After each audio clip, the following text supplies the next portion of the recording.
Ансамбль «Асия-Кы» в рамках Дней Республики Коми в регионах России выступил в Петрозаводске. Артисты ранее уже неоднократно посещали Карелию, причем начиная с 1956 года, рассказал главный дирижер Алексей Чашников.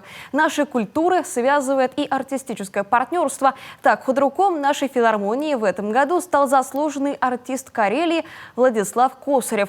В этот раз на сцене в гостях «Асия-Кы» порадовал зрителей сольным концертом. В основу легли произведения из золотого фонда коллектива, которые исполнялись на национальных музыкальных инструментах.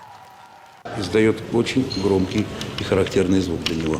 Предназначен для отпугивания лошадей, забравшихся в посевы. Это сделаны они из бересты раньше, в древности. И девушки на покосе, на каком-нибудь привале играли на пелинах и на чипсонах. Чипсоны – это свистулька, а пелины – это дуделка, дудочка.